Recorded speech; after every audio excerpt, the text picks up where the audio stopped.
won 9 straight, 3 straight sweeps, and have a major league leading 16-6 record.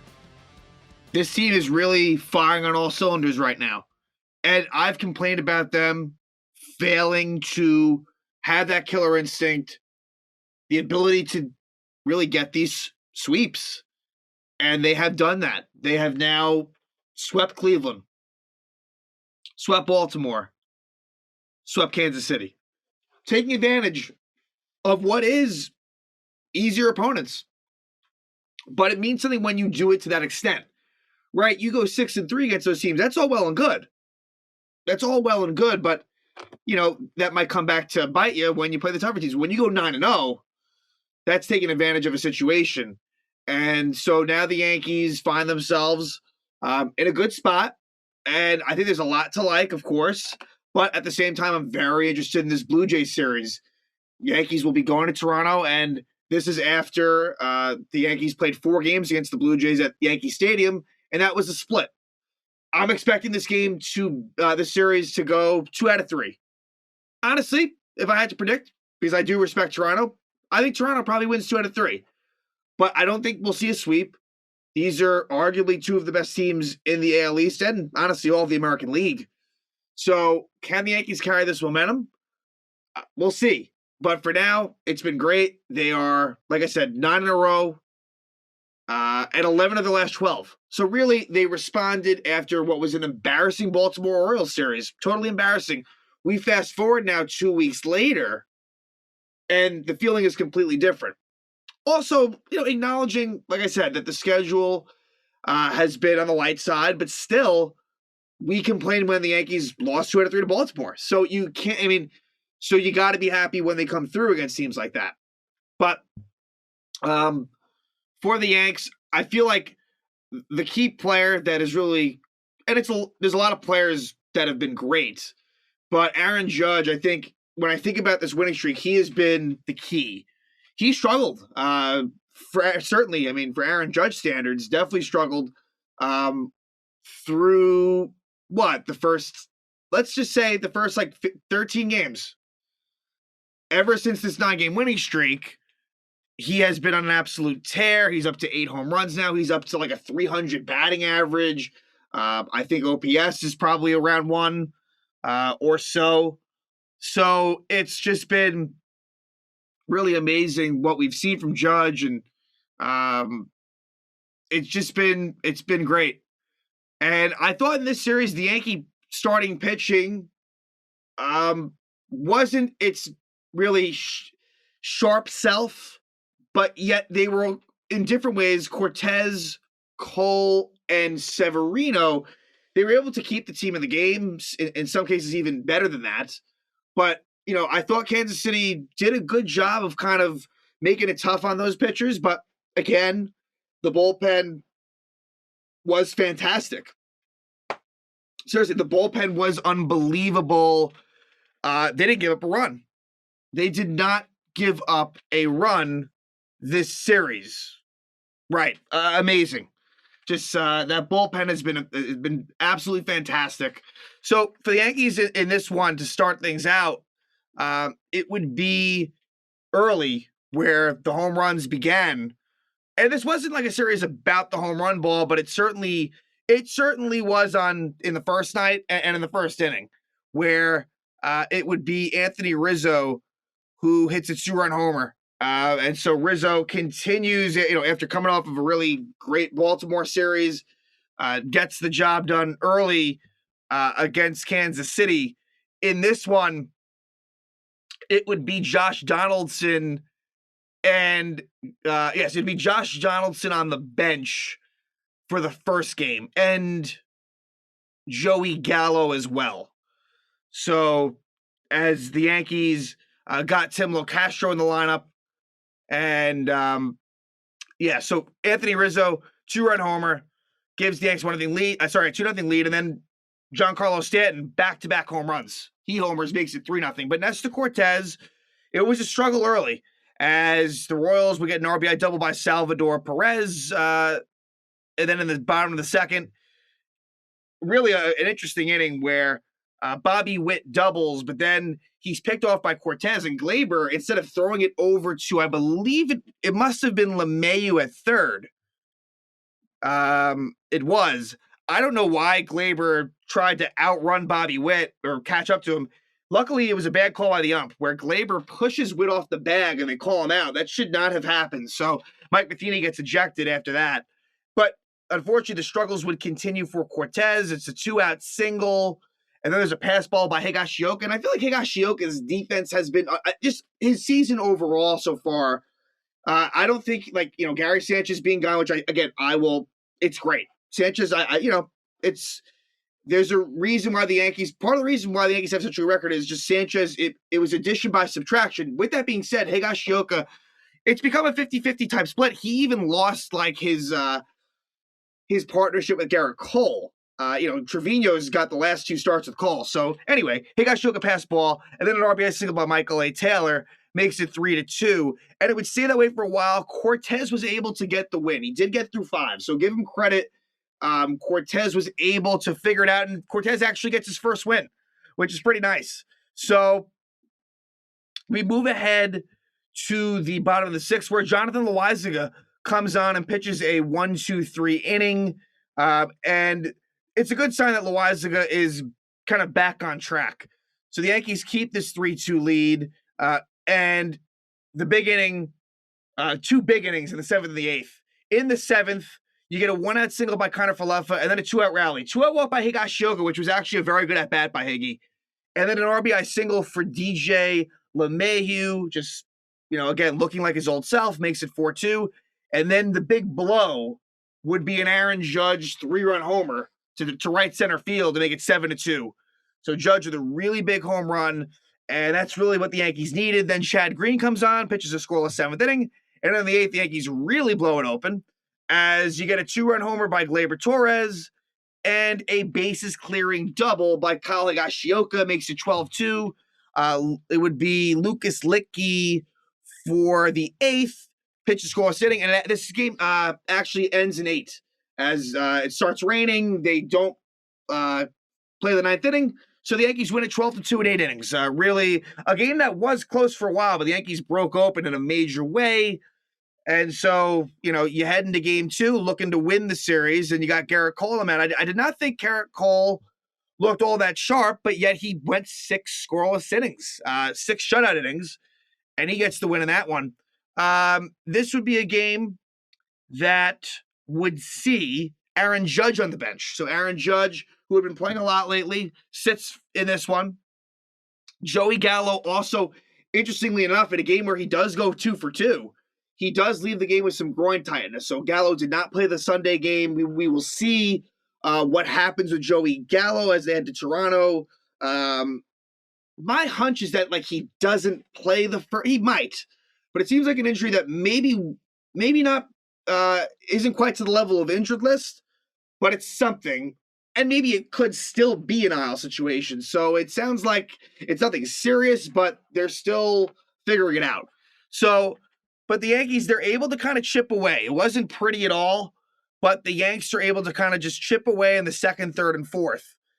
In the 2nd, with the bases loaded and no out, it would be a Connor Falefa double play to give the Yankees a 1-0 lead. So, you don't like to see that, and Connor Falefa has been so good. And I guess if I'm going to give him credit here, it's the making contact. And this Yankee club is, with him being a big reason why, is making more contact. With we always knew LeMahieu had it in him, but certainly with the likes of Connor Falefa and Rizzo, they're not striking out as much as they used to.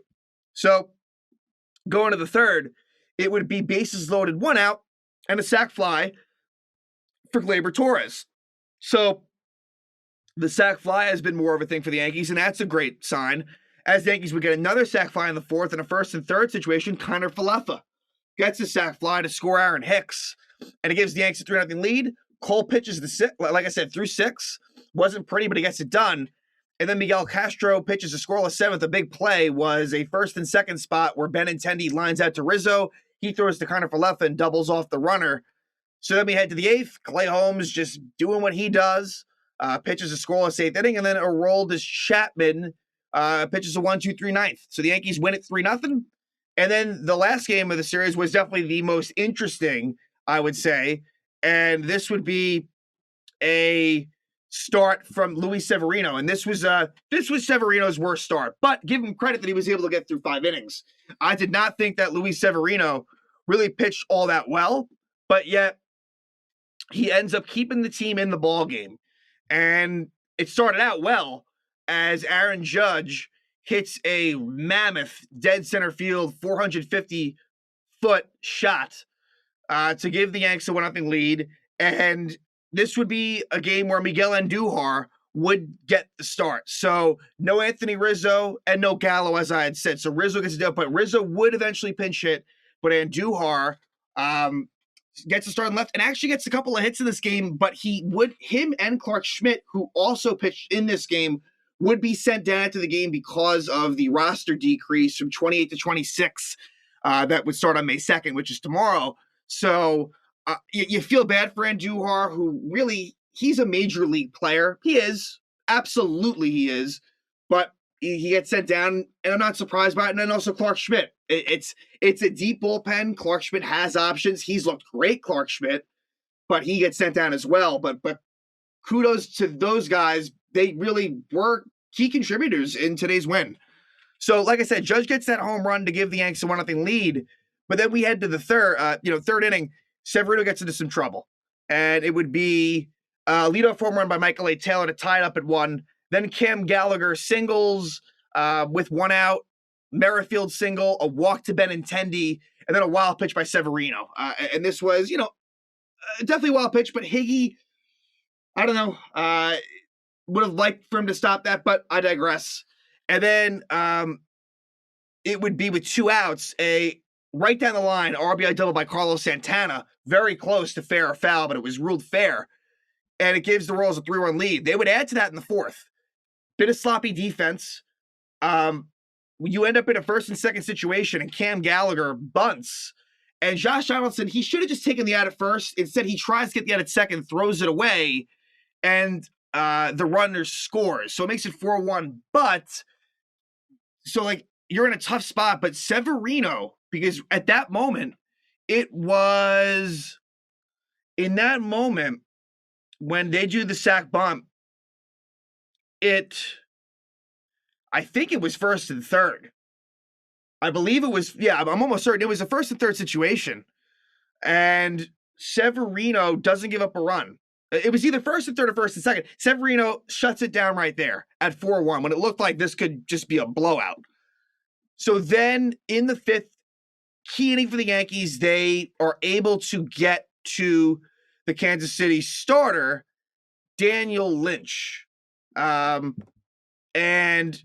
so in the 5th, you get a 1-out single for Andujar, then an RBI double by Connor Falefa makes it 4-2, and then with 2 outs, a big RBI single by LeMahieu to knock in Connor Falefa makes it 4-3, and then Severino pitches the 5th and goes 1-2-3. So that was pretty big.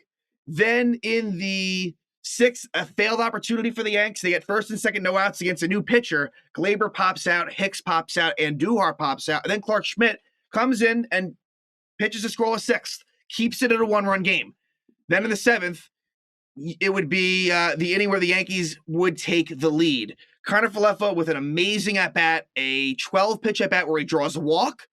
Then Rizzo pinch hits and is hit by a pitch. Then LeMahieu walks, bases loaded, they bring in a new pitcher and Judge. It's lucky, but you'll take it. It's kind of a check swing ground to first. The run scores and the runners move to second and third. And then Josh Donaldson, it's a ground ball to short. They try to throw Rizzo at home, and he is safe. So Donaldson reaches on a fielder's choice. The Yankees take a 5-4 lead. I was hoping that it would be more than that. Gleyber Torres has a bases loaded 1-out spot, and Gleyber grounds into a double play. So this was a rough game for Gleyber Torres. I still think everything being equal, Gleyber Torres is your bench guy. Him or Gallo. Obviously, Gallo's hurt right now, but I think against righties, if Gallo were healthy, I think Gleyber is your bench player. I firmly believe that. So we go to the bottom of the 7th, and for some reason, Lucas Licky starts the bottom of the 7th. Didn't quite agree with this, and it almost burnt them, but it didn't. Just didn't quite understand it. He gives up a leadoff single to Nicky Lopez and a single to Merrifield, but he does strike out Benintendi, which was very big, and then Michael King comes on. Michael King has been amazing and continued to do so today. Not enough great words can be said about King. he gets a double play of Sal Perez to hold it at a 1-run lead. And then in the 8th inning, he pitches a 1-2-3, strikes out Santana and Isbell as well. And we head to the 9th in a really big insurance run. Aaron Judge, his 2nd homer of the game, his 3rd homer of the series, makes it 6-4 Yanks. And that would be big because Aroldis Chapman pitched the bottom of the 9th. I kind of would have preferred Michael King to finish it out. Like, he's not going to be available tomorrow anyway. He hadn't thrown that many pitches. Chapman's pitched a lot lately, but I felt way better once it became a 2-run lead. Chapman gets into a little bit of trouble with 2 outs. There's a single by Nicky Lopez, a walk to Whit Merrifield, but he gets Benintendi to ground out to win the game. Yanks win at 6-4. 3rd straight sweep, 9-game winning streak as they head to Toronto. 16-6 Yanks against the 15-8 Blue Jays. This should be quite the series as the pitching matchups are going to be Jordan Montgomery versus Ross Stripling. That one really could go either way. Then it's going to be Jamison Tyone versus Alek Manoah. I don't love that one because Manoah, he really has done very well against the Yankees in his short career. Very, very well. So that one worries me. But the 3rd game, I like the Yanks' chances in that one. For some reason, the Yankees are listed as TBD. I think it would be Nestor Cortez. No reason to think he wouldn't start that one against Kikuchi, who the Yankees have had some level of success against. So to me, game 1, kind of a toss. Game 2, edge Toronto. Game 3, I'll say edge Yankees. And so we'll see what happens. But this is going to be a really, look, the winning streak, if we speak, next episode and the Yanks still have that winning streak, I will be thrilled. I don't think it's going to happen. I think it ends, but let's just hope they can win the series. That would be really great to take 2 out of 3 against a really key division opponent this year. This might be what it is. I still think Tampa Bay is a team, I respect them, but I think Yankees, Blue Jays, that might be what it is. And the Blue Jay crowd is going to be very into it. The Yankees want to see the Blue Jays. The Blue Jays want to see the Yankees. This should be a pretty crazy sort of collision course type of series. And let's see if the Yankees can carry in their winning ways into Toronto. Let the good times roll. Yankees keep on winning.